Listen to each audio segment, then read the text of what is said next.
Industries and friends world TV पे आप सबका बहुत बहुत स्वागत। मैं आपका अपना वरुण तिवारी। आज मैं बात करूंगा उस कलाकार के साथ जो 3 जनरेशन उनके नाम के बीच में ही है। जी हाँ, नील नितिन मुकेश। एक ऐसा नाम जो अपनी एक्टिंग के साथ बहुत ही उम्दा काम कर रहे हैं बॉलीवुड इंडस्ट्री में। जी, मैं ये कहूँगा Z5 ग्लोबल का मैं बहुत बहुत शुक्रिया अदा करता हूँ कि आज उन्होंने मौका दिया हमें बात करने का नील नितिन मुकेश जी के साथ। और नील नितिन मुकेश जी चाहे जॉनी गदार हो, साहू हो, प्लेयर्स हो, कितनी सारी मूवीज़ करने के बाद आपने इतने अच्छे अच्छे रोल्स दिए हैं इंडस्ट्री को। और अब थोड़ा सा हिसाब बराबर करते हुए बात करेंगे हिसाब बराबर की। और मैं सबसे पहले आपको मुबारकबाद दूंगा हिसाब बराबर के लिए। Thank you so much. आपका बहुत बहुत शुक्रिया कि आपने इस लायक समझा कि मैं आपके शो पे आऊँ, इसलिए बहुत बहुत शुक्रिया। नील नितिन मुकेश जी, जो इस बार हिसाब किताब में आपने एक्ट किया है पूरी दुनिया से, पूरे वर्ल्ड में ये मूवी अभी देखी जा रही है और सारी दुनिया से बहुत प्यार आ रहा है, उसके लिए आपको बहुत बहुत मुबारक। Thank you so much. बहुत अच्छा लगता है जब आप मेहनत करते हैं, पेशेंस रखते हैं, संघर्ष करते हैं और जब फाइनली उसका रिजल्ट आता है तो लोग आपको इज्जत और प्यार दें, उसके लिए यानी दिल भर आता है।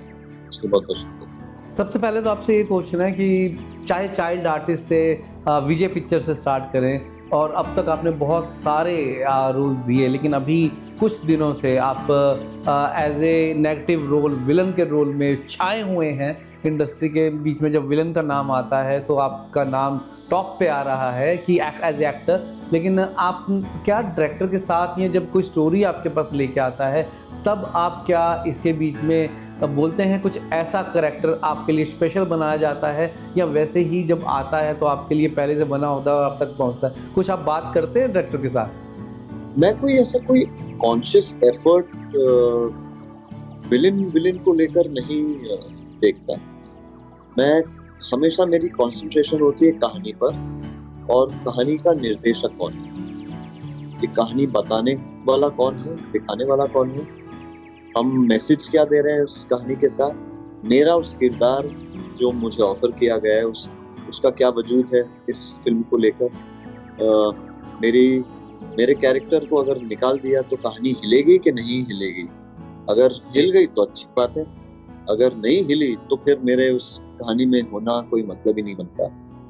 तो मैं हमेशा कहानियां ऐसी चुनता हूँ जहाँ भले छोटा हो, मोटा हो, जैसा भी हो, लंबा रोल हो, मेन रोल हो, एंटागनिस्ट रोल हो, एक सीन हो, जो भी है, पर जिसका होना उस कहानी का एसेंस है और क्रक्स है। चाहे वो जॉनी गद्दार हो या वजीर हो। जॉनी गद्दार जी। तो कहानी हम पूरी मेरे किरदार पर ही थी, बट फिर भी एक ensemble फिल्म थी और प्लेयर्स भी एक ensemble फिल्म थी। वजीर में एक सीन था, है ना, फिर भी वजीर टाइटल रोल था। तो आई आई एज एन एक्टर मेरी हमेशा यही एक खोज रहा करती है कि किरदार किस किस्म का हो और दमदार होना चाहिए कुछ। देखिए, जितने भी सीन थे मेरे लिए तो बड़े ही टफ थे और बड़े ही चैलेंजिंग थे। अश्विनी सर ने जिस किस्म की एक फिल्म लिखी है जो है हिसाब बराबर, और पहली बात तो बहुत बहुत शुक्रिया कि आपने इतनी तारीफ की, उसके लिए मैं बहुत वाकई में हम्बल फील कर रहा हूँ, क्योंकि इंटेंशन वही था कि इतनी एक इम्पोर्टेंट और गंभीर और सीरियस मैसेज को जब हम फिल्म बना रहे हैं जिसके ऊपर, तो उसको थोड़ा एक लाइट हार्टेड अप्रोच भी होना चाहिए ताकि ऑडियंस सुने और समझे, बट एक चेहरे पे एक मुस्कान भी आए। हर चीज को हमेशा एक सीरियसनेस के साथ टैकल नहीं किया जाता। एक सीरियस मैसेज इम्पोर्टेंट है बताना, बट उसको भी एक अश्विनी सर ने एक बड़े कॉमिक सटायरिश तरीके से उसे एग्जीक्यूट किया, और मेरा मानना है कि बहुत ही इंटरेस्टिंग और बहुत मुश्किल है, क्योंकि बाकी किरदार जितने भी हैं अगर आप देख रहे हैं, चाहे जी। आप माधवन जी का किरदार देखें या कीर्ति जी का किरदार देखें, बड़े सीरियस किस्म के कैरेक्टर्स हैं और they are very true to the nature of what the story telling of those characters and the film and the plot is. But इर्द गिर्द में जितने अगर आप देखें, चाहे निक्की मित्ता हो, चाहे रश्मि जी का मोनालिसा हो, चाहे मनु ऋषि चड्ढा जी का चड्ढा साहब का कैरेक्टर हो, या बहुत सारे ऐसे, उनमें एक किस्म का फ्लेवर इंड्यूस किया गया है, सिर्फ और सिर्फ इसलिए ताकि ओवरऑल टोनैलिटी जो फिल्म की है वो गिरे ना। नहीं तो बड़ा आसान हो जाता है इस ट्रैप में फंसने का कि मिक्की मेहता अगर है, बैंकर है, तो जाहिर सी बात है थोड़ा तो पावर वैसा होगा, लहजा वैसा होगा, डिमीनर वैसा होगा। बट म- मुझे लगता है कि जिस तरीके से एक ह्यूमर अगर आ गया, उसको भी रिलेटेबल कर दिया आपने, निक्की मेहता को भी इंसान बना दिया। भले लार्जर देन लाइफ है, भले बड़े पर्दे के लिए फिल्म बनी है, भले आप एक बड़ी फिल्म बनवा रहे हैं, और बड़े किरदार हैं और बड़े एक्टर्स हैं, टेक्निकली बड़ी साउंड फिल्म है, बट फिर भी जब आप ये फिल्म अगर आप देखें तो यानी मेरे लिए तो सबसे ज्यादा मेरा मुश्किल सीन था जब मैं माधवन जी से मिलने आता हूँ रोड पर और वो अपने बच्चे जी के साथ बैठे। जी, मैं आपसे उसी सीन की बात करूँगा कि मैं तो ये कहूँगा कि मैंने ना आपसे बातचीत करने के लिए मैंने वो सीन, आपके सारे सीन देखे, और one of my favourite scene, गाड़ी आई, रुकी, आप गाड़ी से बाहर आए, घूमे, गाड़ी के अंदर चले गए, फिर से जैकेट डाला, कोट डाला, फिर गाड़ी के बाहर आए, और आपने वो जो सीन में कॉमेडी और उसका जो मिक्सचर बनाया, दैट्स वो रोक देता। अगर कोई इंसान इधर और उधर सोच भी रहा होगा ना, कि ध्यान फिर से वहीं पे आ जाएगा। और मैं ये कहूँगा हिसाब बराबर का कंसेप्ट तो बहुत अच्छा है, लेकिन ये जब जब हिसाब बराबर की बात होगी, इस सीन को ज़रूर याद किया जाएगा। थोड़ा सा उस सीन के बारे में थोड़ा सा प्लीज़। जी। Thank you sir. I think you know कभी कभार एक सुर लगना बहुत इंपॉर्टेंट होता है हर सीन में, कि अच्छा गंभीरता हो रही है, सीरियसनेस हो रहा है, अब फिल्म इस पॉइंट पे पहुंच गई है कि थोड़ा हैवी हो गई है, एक एक किसी का एक्सीडेंट हो चुका है, एक कुछ हो रहा है, एक किसी का घर टूट गया, एक किसी के बच्चे के ऊपर थ्रेट हुआ है, तो आप अब जाहिर सी बात है कि सीरियसनेस हो रही है, हो रही है। और जब ये कॉन्फ्लिक्ट आता है कि जब विलेन और हीरो आते हैं सामने, आमने सामने, भैया ये भी एक अचंभे में है कि यार तुझ जैसे आदमी के साथ मैं भिड़ रहा हूँ, और मेरे मेरा अब ये टाइम आ गया कि मैं अब तेरे चक्कर में फंस गया हूँ इतना, तू है कौन। तो वहां से जब वो थॉट आया और हमें लगा कि, और ये मैं पूरा श्रेय मैं अपने डायरेक्टर साहब को दूंगा, मैं अपने इसका मेरा कोई क्रेडिट है ही नहीं, मैं पूरा उनको क्रेडिट देता हूँ कि ये थॉट प्रोसेस था कि सर ये हमारा दोनों का एक था कि हम आए तो कैसे क्या करें, है ना। तो सोचते गए कि अच्छा आते ही यार कुछ डांस कर रहा है या कुछ कर रहा है या ये करे वो करे, तो फिर बातों बातों में हुआ कि यार तुम्हें बगैर जैकेट के आते हैं, है ना।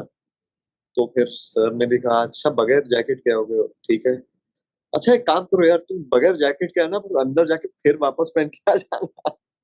तो फिर मैंने कहा, फिर पूछा उन्होंने कैसे करोगे, ऐसे सर मैं कर लूंगा, एक आप रोल तो कर लो, है ना? फिर करते करते बड़ा मजा आया, और जैसे ही किया वो, तो सेट पे जो माहौल था और जो लोगों का रिएक्शन सेट पे था, वहां से मालूम पड़ गया कि ये ऑडियंस तक भी कनेक्ट जरूर करेगा। इनफैक्ट वही सीन में एक और एक हल्का शॉट है जब ये थप्पड़ मारता है और सारी चीजें होती हैं, और एक एक बूढ़ा आदमी आता है, कहता है ये क्या कर रहे हैं आप, ऐसा मत करिए, जी तो उसको देखता है रामू काका। रामू काका बोल देता है, क्योंकि हम अपने दिमाग में हर कोई बेचारे बूढ़े आदमी को हम रामू काका ही समझते हैं, है ना। तो एक वो एक पंच लाइन हुआ था, और ऑडियंस बहुत उस पर भी हंसी आई थिंक।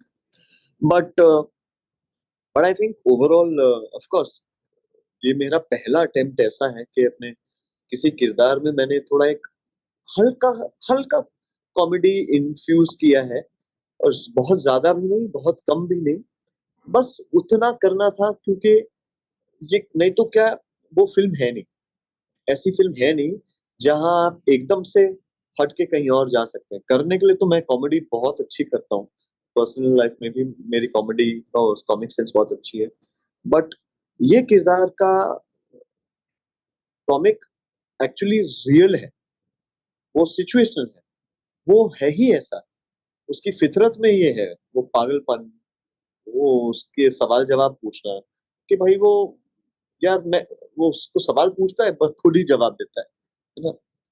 तो वैसा सा किरदार है। जो मूवी की डिमांड थी, इस बार आपने पूरा का पूरा करैक्टर को अंदर घुस के बहुत ही अच्छा किया है। उसके लिए आपको बहुत-बहुत मुबारक। I want to salute you for this character. Specially गाड़ी वाला सीन तो हमेशा ही दिल के करीब रहेगा। मैंने आपके सारे सीन देखे, कैसे मैंने आपसे आज बातचीत करनी थी तो मैंने मूवी देखा, लेकिन इस सीन को छाप छोड़ गए। तो आपके काफ़ी सारे इस फ़िल्म के अंदर डायलॉग्स भी आपने बहुत ही उम्दा तरीके से डिलीवर किए हैं, लेकिन आपका जो आपका फ़ेवरेट डायलॉग कौन-सा है? सब वैसे तो जी। मेरे लिए तो सारे ही डायलॉग्स बड़े अच्छे हैं। एक अगर आप इस फ़िल्म कोई का याद एक कोई डायलॉग कहूँगा तो बड़ा बड़ी नाइंसाफ़ी होगी। मैं आपको एक डायलॉग याद दिलाना चाहूँगा, बिकॉज़ मेरी खुद की भिंडी बहुत फ़ेवरेट है। मुझे लोग बुलाते हैं कि तेरे लिए भिंडी बनाई है, तू आजा। सो मैं हमेशा जब आपका वो डायलॉग आया भिंडी वाला तो मैंने बड़े ध्यान से सुना, लेकिन उस डायलॉग के अंदर इतना ज़बरदस्त आपका डिलीवरी, आपका स्टाइल, आपका ह्यूमर इतना ज़बरदस्त है, उसके लिए मुबारक हो। क्या वो डायलॉग आप थोड़ा हमारे साथ डिस्कस करेंगे? कि मुझे वंडर्स देखने का शौक है, you are one of a kind. यानी आपकी भैंस नहीं खोली, आपकी साइकिल नहीं चोरी की, फिर भी आपको कष्ट हुआ, है ना? अ, तो वो लाइन भी क्या है? और वो लाइन इनफैक्ट इसके आगे जो एक लाइन आती है बड़ी अच्छी लाइन है कि किसी और के दर्द पे रोने वाले प्राणी कहाँ पाए जाते हो? यानी तुम, वही तो है हमारी फितरत इंसानों में, वो है कि हम किसी और का कुछ हो रहा होता है, हम पहले कूद जाएँगे उनके सिचुएशन को समझने के लिए। तो क्या लाइन जब मैंने पढ़ी, मैंने कहा क्या क्या कहाँ से सोच आ गई इनकी, और कहाँ पे इन्होंने ये, अश्विनी सर ने ये लाइन लगा दी, बहुत अच्छी थी। इनफैक्ट फ़िल्म की शुरुआत में जो एक लाइन है कि आजकल 10-20 रुपए के पीछे कौन भागता है ना? लोग तो इंटरनेट डेटा और लाइक्स और शेयर्स के का हिसाब रखते हैं। यू नो, ये जी। 10-20 रुपए का हिसाब कौन रखता है? That is such an important message कि वाक़ई में ये समय आ गया है कि आप अभी मैं अपने मोबाइल पे अगर जाऊँगा, मैं अपने बैंक अकाउंट पे जाके ये नहीं चेक कर रहा हूँ कि मेरे इस महीने का इंटरेस्ट वाक़ई में आया कि नहीं। मैं वाक़ई में इंस्टाग्राम पे या कोई सोशल मीडिया के प्लेटफ़ॉर्म पे जाके ये देख रहा हूँ कि मेरे इस पोस्ट पे कितने लाइक्स आए हैं। वो बहुत सही सही लिखा है। वो बहुत एक्चुअली अच्छा मैसेज। सिचुएशन है लाइफ़ की, कि भाई आप जिस चीज़ को आप नज़रअंदाज कर रहे हैं, उस वजह से आपके ही देश में, आपके ही नाक के नीचे कितना घोटाला हो रहा है, आप खुद नहीं जानते। फिर बाद में आपको मालूम पड़ता है कुछ सालों बाद, जब आदमी भाग के निकल गया करोड़ों लेके, फिर आप बोलेंगे, "अरे यार! क्या बात कर रहे हो? ये तो हमारे साथ, ये तो स्कैम हो गया। ये तो हम इस बैंक के या फलाना-ढिकाना सिचुएशन में हम भी फँस गए।" आप खुद नज़रअंदाज कर रहे हैं। आप अपने पैर पे कुल्हाड़ी मार रहे हैं। ये जब मैंने फ़िल्म पढ़ी, और जब ये ख़ास तौर पे ये पहला सीन पढ़ा, पहले ही सीन पे सुर लग गया था। मैंने कहा माय गॉड! ये कहानी का मतलब, यहाँ उस एक सीन से सारी चीज़ें इतनी क्लियर हो गई कि ये फ़िल्म है, ये टॉपिक है।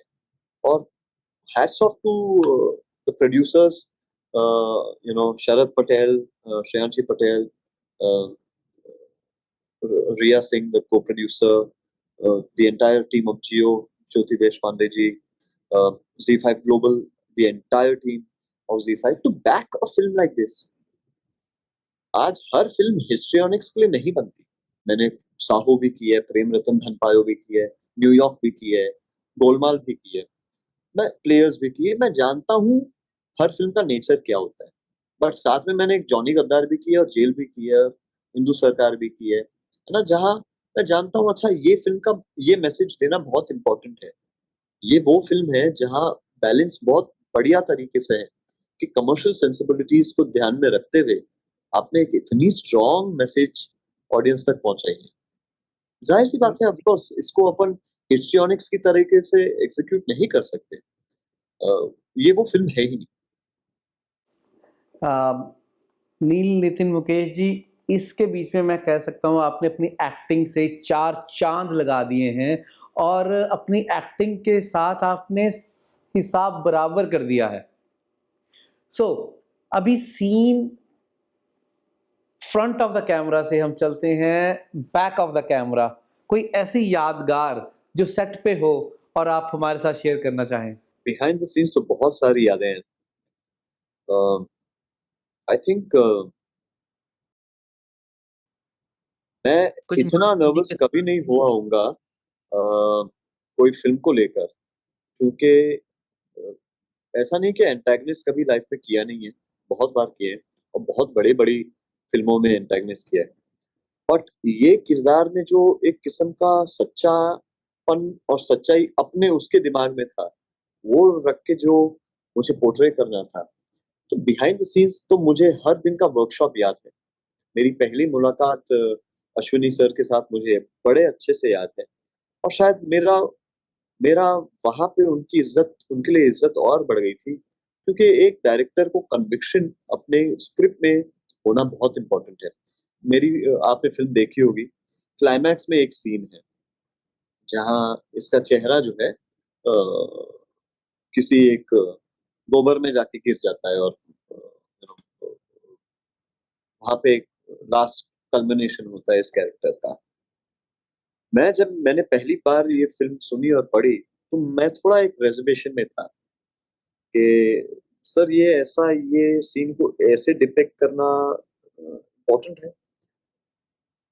तो जो आजू बाजू कुछ हमारे दोस्त थे, शरद मेरा भाई है, तो वो शरद को लगा कि हम शायद ये कंट्रोल कर पाएंगे, या तो उन्होंने वॉइस किया, रिया जो थी वहां पे थी प्रोड्यूसर, तो उन्होंने कहा, पर सर ने कहा नहीं, मुझे ये सीन यही तरीके से करना है।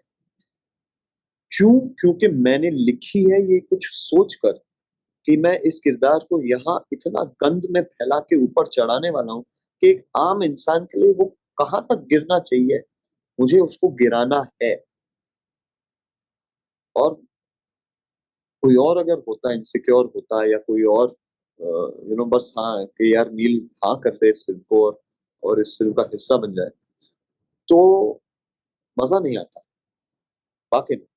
तो फिर हर चीज में एक रीराइट या वो तो नौबत ही नहीं आती, क्योंकि अश्विनी सर की क्लैरिटी इतनी स्ट्रांग थी और उसके लिए मैं उनकी बेहद इज्जत करता हूँ। और वहां मैंने हाँ की इंस्टेंटली फिल्म को कि सर हम ये सीन वैसे ही करेंगे जैसे आपने लिखी है, बस इसको मैं थोड़ा इमोशनल तरीके से एग्जीक्यूट करूं अपने लिए। तो उन्होंने छूट दे दी कि हाँ बिल्कुल ऐसा, क्योंकि वो भी तो इंसान है, वो भी अब एक किस्म से मेंटल स्ट्रेस से गुजर चुका है कि तो मेरा हालांकि इतना समय मिलता नहीं ऑन स्क्रीन, बहुत चीजें होती हैं एक क्लाइमैक्स में, तो जितना मौका मिला। उम्मीद कर रहा हूँ कि हम अपनी दूसरी पेशकश जो है, मिक्की मेहता वहां उड़ के आ गया है, तो वहां पे कुछ कांड करे।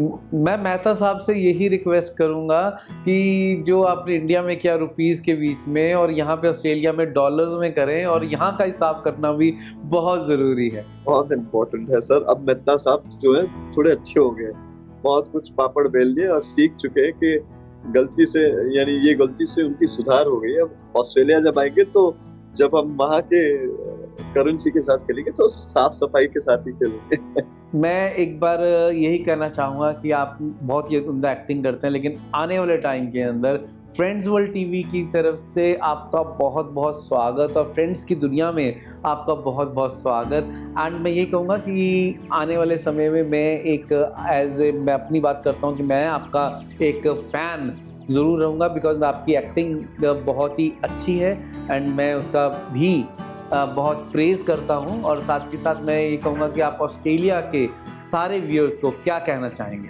मेरा बहुत सारा प्यार आप सभी दर्शकों को, आपके लिसनर्स को।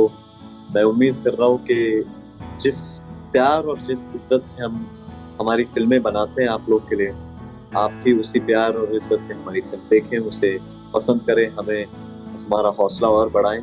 और मैं उम्मीद कर रहा हूँ कि हमने जो मेहनत की है वो आपको डिसअपॉइंट न करें। बस आप दुआ में याद रखिए और प्रे करें कि यही मेहनत मैं करते रहूं जब तक है जान, और मैं उम्मीद कर रहा हूँ कि बहुत जल्द आपके सामने वापस आऊँ। Thank you.